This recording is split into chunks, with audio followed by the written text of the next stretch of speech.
నమస్తే నేను మీ కుప్ప పద్మిని ఇన్నాళ్ళు మీ సపోర్ట్ ని నాకు అందిస్తూ మీ ప్రేమని నాకు అందిస్తున్న ప్రతి ఒక్కరికి కృతజ్ఞతలు ఇప్పుడు చూడబోతున్న ఈ వీడియో కూడా ఖచ్చితంగా మీకు ఉపయోగపడుతుంది లైక్ షేర్ అండ్ సబ్స్క్రైబ్ చేసి మీ ఇష్టాన్ని అలాగే మీ సపోర్ట్ ని నాకు అందించండి అలాగే ఈ వీడియో పట్ల మీ అభిప్రాయాన్ని కామెంట్ సెక్షన్ లో కామెంట్ చేసి నాకు తెలియజేయండి నమస్తే నమస్కారం రేపటి విశిష్టతని ఒకసారి చూద్దాం రేపు 16వ తారీఖు మే నెల 2024వ సంవత్సరం గురువారం శ్రీ క్రోధి నామ సంవత్సరం ఉత్తరాయణం వసంత ఋతువు రేపు వైశాఖ మాస శుక్లపక్ష అష్టమి తిథి ఉదయం 6:22 వరకు తదుపరి నవమి తిథి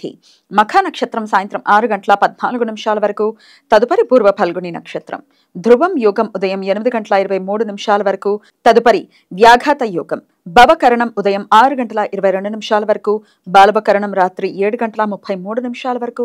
తదుపరి కౌలవకరణం ఉంటాయి నక్షత్ర వర్జం రాత్రి 3:15 నుండి 5:06 వరకు అమృతకాలం మధ్యాహ్నం 3:33 నుండి సాయంత్రం 5:20 వరకు హైదరాబాద్ ప్రాంతం వారికి రేపు సూర్యోదయం ఉదయం 5:44 సూర్యాస్తమయం సాయంత్రం 6:41 చంద్రోదయం మధ్యాహ్నం 12:54 చంద్రాస్తమయం రాత్రి 1:44 అభిజిత్ ముహూర్తం పగలు 11:47 నుండి మధ్యాహ్నం 12:39 వరకు దుర్ముహూర్తం ఉదయం 10:03 నుండి 10:55 వరకు మరలా మధ్యాహ్నం 3:14 నుండి సాయంత్రం 4:06 వరకు రాహుకాలం మధ్యాహ్నం 1:50 నుండి 3:27 వరకు గుళిక కాలం ఉదయం 8:58 నుండి 10:35 వరకు యమగండం ఉదయం 5:44 నుండి 7:21 వరకు రేపు సీతా నవమి వైశాఖ శుక్లపక్ష నవమి రోజు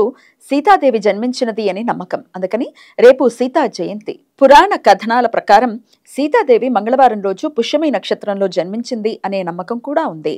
శ్రీ వైష్ణవ సాంప్రదాయం ప్రకారం రేపు శ్రీరామ జయంతి రేపు చండికాదేవి పూజ మార్కండేయ పురాణం ప్రకారం దుర్గాదేవి మరో అంశ అయిన చండికాదేవిని పూజించడానికి రేపు అత్యంత అనుకూలం అనారోగ్య సమస్యల నుండి శత్రు సమస్యల నుండి బయటపడటానికి భక్తులు రేపు చండికాదేవిని పూజిస్తారు ఈ సమాచారాన్ని మనకు అందించిన వారు మేడికొండూరు విశ్వనాథ్ ప్రసాద్ గారు ఆయనకు కృతజ్ఞతలు తెలియజేస్తూ సీతాదేవి స్మరణతో సమస్త సన్మంగళాని భవంతు నమస్కారం